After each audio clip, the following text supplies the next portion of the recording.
No tempo de Dom João, governar Portugal era viver na defesa, temer constantemente os vizinhos, maiores, mais fortes e poderosos.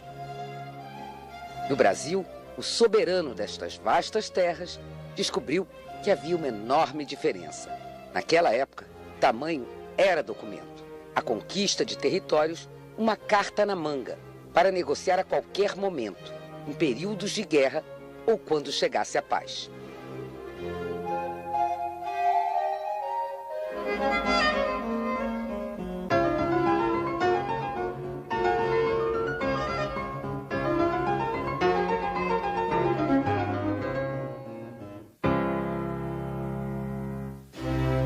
Assim que chegou ao Rio de Janeiro, Dom João declarou guerra à França. Enviou ordens ao povo e ao exército que combatesse o invasor em solo português e planejou dar um troco a Bonaparte.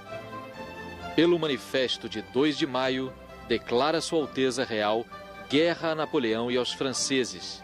Permite a seus vassalos na Europa, no Brasil e nos domínios ultramarinos, repelir, por mar e por terra, os seus inimigos e fazer-lhes guerra. Declara Sua Alteza Real nulos todos os tratados que o imperador dos franceses o fez assinar e que jamais deporá as armas. Não consente e não consentirá, em caso algum, na cessão de Portugal, que forma a parte mais antiga da herança e dos direitos de sua família real. Dom João enviou tropas reais e homens de confiança para o norte do Brasil. Em 1809, Caiena, colônia francesa, a atual Guiana, começou a ser invadida. Em 1812 estava totalmente dominada. A tomada da Guiana marca uma política voltada para o novo continente. Não é um simples ataque, mas é uma medida ofensiva com caráter defensivo. O que eu quero dizer?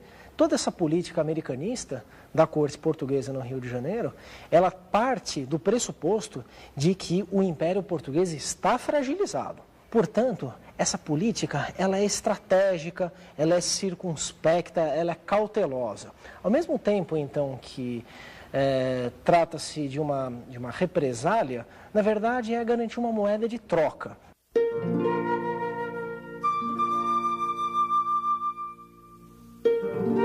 As tropas reais partiram de Belém do Pará e, pela selva, invadiram a Guiana Francesa. Era uma represália a Napoleão Bonaparte, mas os comandantes tinham também ordens expressas do príncipe regente Dom João para entrar no Jardim Botânico de lá, o Jardim Gabriele, e roubar o maior número de especiarias e plantas exóticas que encontrassem. Eles eram obcecados para essa história de especiaria. Portugal não tinha aquele espaço e também não era tropical que pudesse plantar no próprio Portugal. Então eles procuraram transferir para cá. Então eles trouxeram tudinho, na primeira etapa aqui para o Pará. E depois isso provavelmente abasteceu o Jardim Botânico, que o Dom João VI também criou. Além de anexar o território de Caiena ao Brasil, a invasão ainda privou os franceses de obter as melhores madeiras para a construção de navios e bases para canhões, e que vinham da América do Sul. Eram as madeiras de lei, nome que os brasileiros deram às melhores árvores da Amazônia e da Bahia: cumarus, maçarandubas, jequitibás, perobas, jacarandás, mognos, hoje madeiras raras. Madeira de lei justamente porque havia uma ordem régia proibindo a derrubada de matas, né, e dando exclusividade para a exportação, da extração da madeira para a exportação. Por isso que o nome madeira de lei vem do século XVIII em função dessas ordens régias de Portugal. Mas a madeira exportada nessa época era madeira em tora. É muito difícil você quantificar quanto de madeira chegou a ser exportada para Portugal. E essa produção e essa exportação continuou bastante intensa até pelo menos o início do século XIX.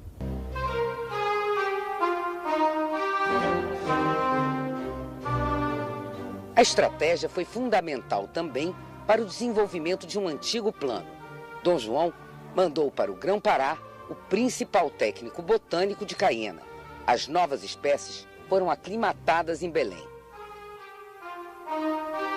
Quando eles chegam na Guiana Francesa, eles conhecem um jardim botânico de Caiena, conhecido como Lago Gabriel, e fazem verdadeiro saque nesse jardim botânico. Eles transferem centenas de mudas, primeiramente para Belém. Belém se torna o primeiro centro de dispersão de muitas espécies que hoje são muito comuns no Brasil. De Belém, essas plantas são enviadas para São Luís, depois para Olinda, onde se constrói um jardim botânico especificamente para o trânsito desses vegetais, e depois para o Rio de Janeiro. Assim que o acervo todo do Jardim Botânico Caiena passa para o Brasil e vai terminar no Rio de Janeiro.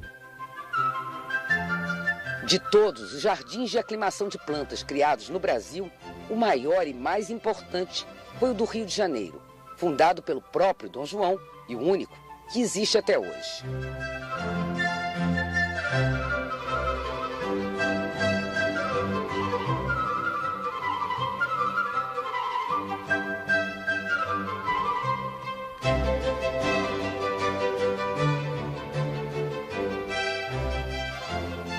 A vantagem, a grande surpresa que foi a questão climática do Brasil em algumas regiões ser compatível com a Ásia tropical é que ficava no meio do caminho.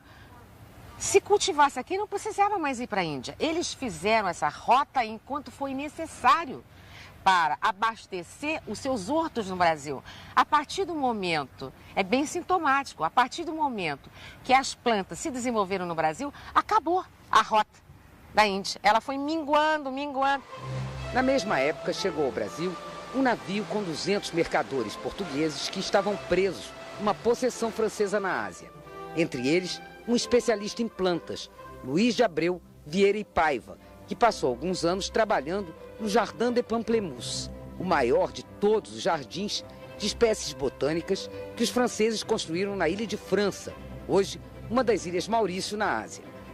Luiz de Abreu foi quem trouxe para o Jardim Botânico do Rio sementes da valiosa noz moscada, de lixias chinesas e mudas de uma palmeira que foi plantada no jardim pelo próprio Dom João.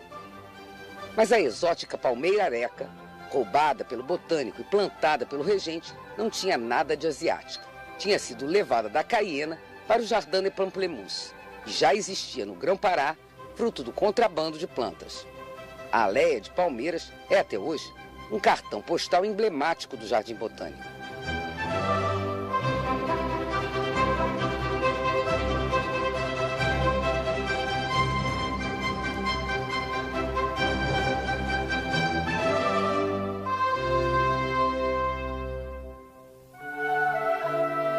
Tomada a Guiana ao norte, Dom João voltou os olhos para o sul, para a banda oriental do Rio da Prata, o que hoje é o Uruguai.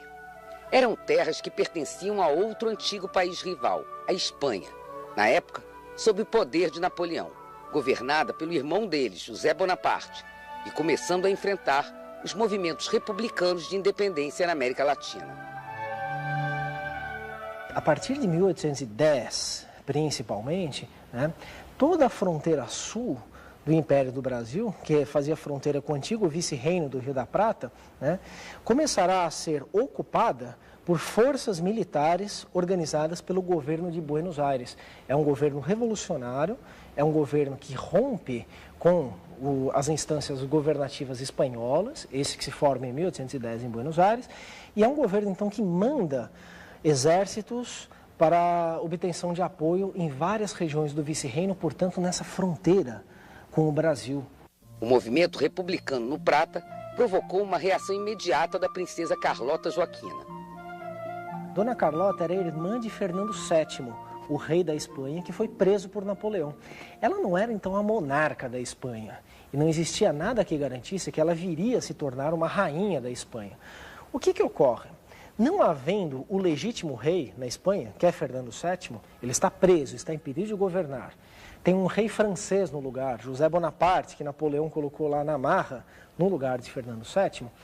Há um vazio de poder, O que ocorre, então? Dona Carlota Joaquina percebe a possibilidade de que ela preencha esse espaço de poder, tornando-se, então, uma regente do Império Espanhol em substituição ao seu irmão. Veja, essa é uma solução improvisada. essa é uma solução que, mesmo enquanto projeto, porque isso não chegou a acontecer na prática, ela era mais ou menos imprevista, não era normal que isso acontecesse. Então, a simples possibilidade de que isso ocorra mostra a gravidade da situação política na Espanha. Carlota Joaquina recebeu inicialmente um forte apoio para esse projeto, da corte portuguesa e dos aliados ingleses. O que determina a existência desse projeto são outros interesses. Interesses pessoais dela, mas interesses da própria corte portuguesa, que de início apoia esse projeto. O principal ministro de Dom João, Dom Rodrigo de Sousa Coutinho, de início, ele apoia esse projeto. E também o gabinete britânico, de início, sustenta essas pretensões de Dona Carlota. Depois, as circunstâncias vão mudando, tudo muda muito rapidamente nesse contexto. A Grã-Bretanha e o próprio gabinete de Dom João vão retirando o apoio e Dona Carlota vai ficando mais ou menos isolada. Dom João mandou tropas à Banda Oriental do Prata, mas não botou Carlota no poder. A Banda Oriental por aqui ficou conhecida como Província Cisplatina. E aí a corte portuguesa no Rio de Janeiro vê uma circunstância muito propícia para estender a sua área de influência na região. Em 1811, Dom João, a corte do Rio de Janeiro, envia exércitos para intervirem numa guerra que vinha sendo travada entre Montevidéu e Buenos Aires, Montevidéu realista e Buenos Aires revolucionária. É uma intervenção rápida em 1811. Em 1816, a corte portuguesa do Rio de Janeiro decide por uma nova intervenção que se mostrará mais duradoura. Em janeiro de 1817, poucos meses depois então de adentrarem o território dessa Banda Oriental, as forças portuguesas ocupam Montevidéu. Com a tomada da Banda Oriental do Prata, o imenso Brasil ficou ainda maior. Em vez de Oiapoque e Chuí, as nossas fronteiras iam de São Jorge, na Guiana, a Sacramento, no Uruguai.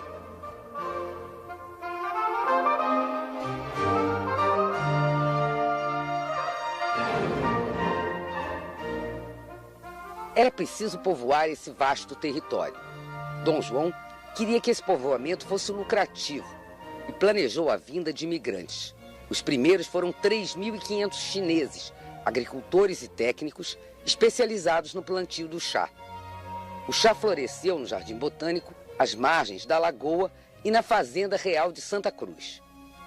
O projeto era espalhar o cultivo e os chineses pelo país, mas quando a produção cresceu, o plantio foi desacreditado pelos competidores estrangeiros, principalmente pelo Império Britânico, eterno aliado de Portugal até a página 20. Chá de primeira. Warren Dean fala disso, era de excelente qualidade. Mas como é que o Brasil ia competir o mercado internacional dominado pelos ingleses? Os ingleses estavam no Ceilão, na Índia, produzindo chá em todo lugar. E eram o principal aliado de Portugal. Pois é, o principal aliado, parceiro comercial. Não podia competir. Então não teve chance. O plano de Dom João de transformar o Brasil num grande produtor de chá e especiarias não se realizou naquele período. Mas apesar das críticas dos estrangeiros, o tempo provou que Dom João não sonhava o impossível. Tanto que hoje o Brasil exporta pimenta do reino para a própria Índia. Em 1815, com Napoleão derrotado, o Congresso de Viena estabeleceu os acordos de paz na Europa. Dom João devolveu a Guiana aos franceses e levou o Brasil a Reino Unido, junto com Portugal e Algarves. Negociou a união da Casa de Bragança com os poderosos Habsburgos, com o casamento do príncipe Dom Pedro e a arquiduquesa Leopoldina da Áustria. Depois da morte da mãe, Dona Maria I, se tornou o primeiro rei aclamado na América. Oficialmente, o Brasil deixou de ser colônia. A Banda Oriental permaneceu anexada sob o nome de Província Cisplatina até 1828, quando, depois de uma guerra sem vencedores entre os já independentes Brasil e Argentina, passou a ser território livre, a República do Uruguai. Como consequência dos acordos feitos depois da queda de Napoleão Bonaparte, outra leva de imigrantes iria povoar nossas terras.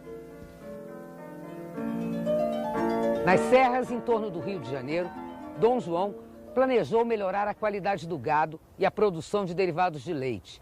Ele queria também aumentar o número de pessoas brancas nessa região. Foi quando vieram os primeiros imigrantes suíços para o Brasil.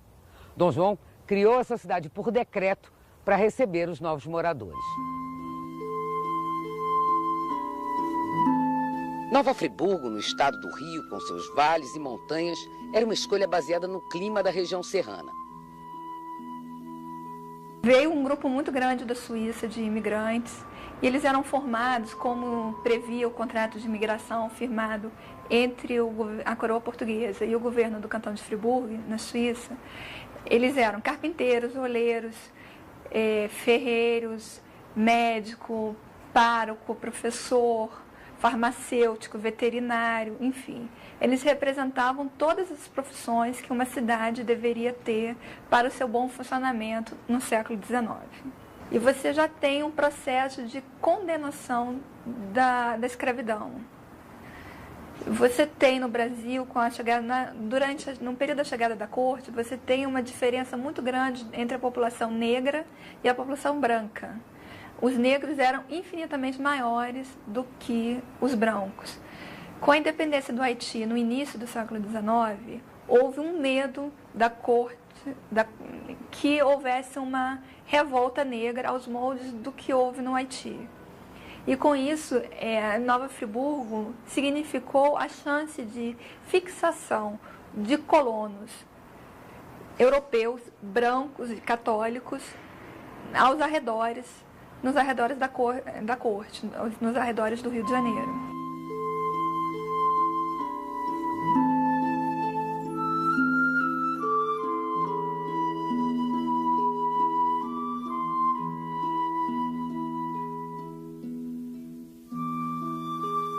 Tinha tudo para dar certo. A imigração suíça foi organizada por um intermediário que conquistou a confiança de Dom João.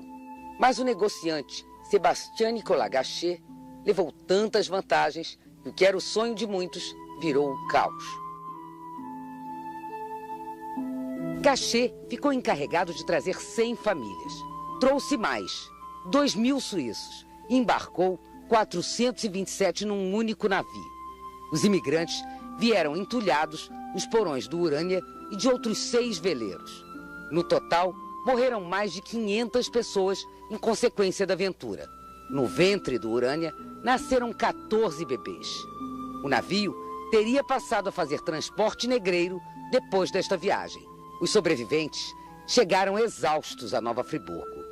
O quantitativo de 25% de óbitos você encontrava nos navios negreiros, né?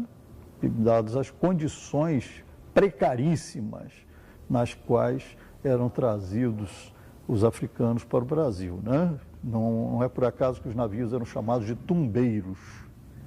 E esse quantitativo você encontra também na migração suíça. Em vez das casas prometidas, Gachet construíra verdadeiras senzalas para a colônia suíça. O desonesto negociante foi banido da corte. Os suíços resistiram e criaram o que hoje são Nova Friburgo e arredores. A memória heróica dos primeiros imigrantes está nesse pequeno museu na cidade de Nova Friburgo.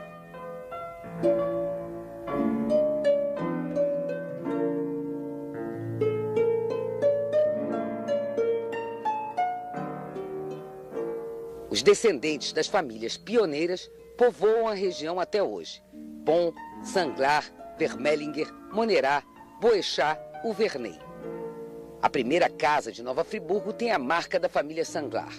Neste vale, ligado a Nova Friburgo por estradas de chão, ainda vivem, praticamente como no século XIX, sem telefone, sem tecnologia, da criação do gado e do cultivo da terra, a maior de todas as famílias pioneiras, os Uverney.